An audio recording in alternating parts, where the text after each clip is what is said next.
Ni hao. This is a book that I found in the library of the Wudang Taoist Wellness Academy. It's a book of fairy tales and stories about Mount Wudang here in China.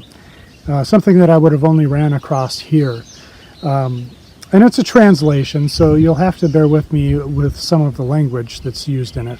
But I thought I would share a story with you from it today. This story is The Tortoise with a Stone Tablet on its Back. The story goes like this. Zhu Wangzang, the first king of the Ming dynasty, appointed his 20 sons as rulers of different areas so as to consolidate his state and the power of his government. But things didn't go as he had expected. After his death, all of his sons occupied different areas and showed their disobedience to the new king, who was his grandson. The new king decided to eliminate their powers. However, the approach he took to implement his plan was too radical to be accepted by most rulers in different areas.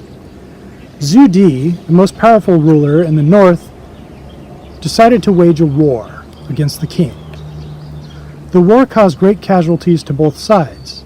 In one of the many battles, Zhu Di was defeated by the king.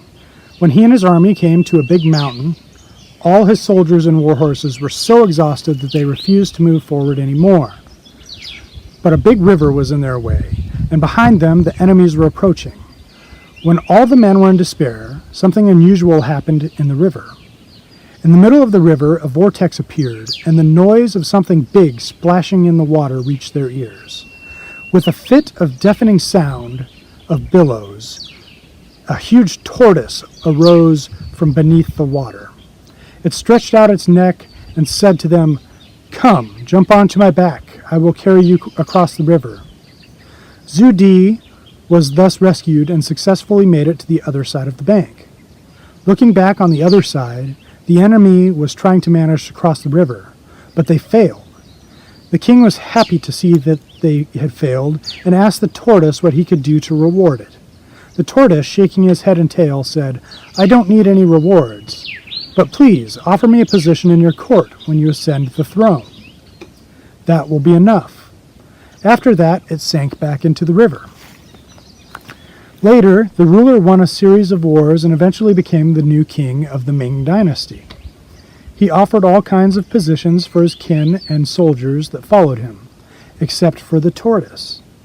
The chief strategist, Yao Guanzhou, reminded him of the tortoise which had saved his life, but there was no appropriate position for the tortoise.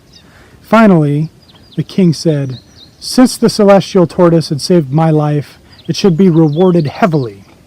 I will bestow it the greatest honor and allow it to carry the imperial edict for me, for it has endless might, and it is as steady as the biggest mountain, Mount Tai.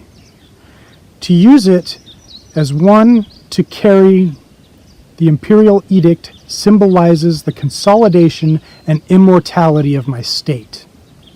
From then on, the tortoise accepted the task and carried the imperial edict to the Wudang Mountains. It thought the Wudang Mountains was a wonderful spot to live, so it decided to settle down in this place. Seeing that the tortoise had eventually settled down, the king ordered a pavilion to be built over the shelter to shelter it from harsh weather. So on Mount Wudang, there are 12 of these tortoise statues, and they are huge. These tortoise statues have these large stone tablets on the top of its back. And these stone tablets are the imperial edicts of the Ming dynasty. So it's a very honored position for the tortoise to be the one to deliver that edict. And in fact, there are two animal spirits that are relative to the Wudang Mountains. One is the tortoise and the other is the snake. And often you will find them together with a snake wrapped around the tortoise. I hope you enjoyed that story, and I look forward to sharing more with you over the upcoming weeks.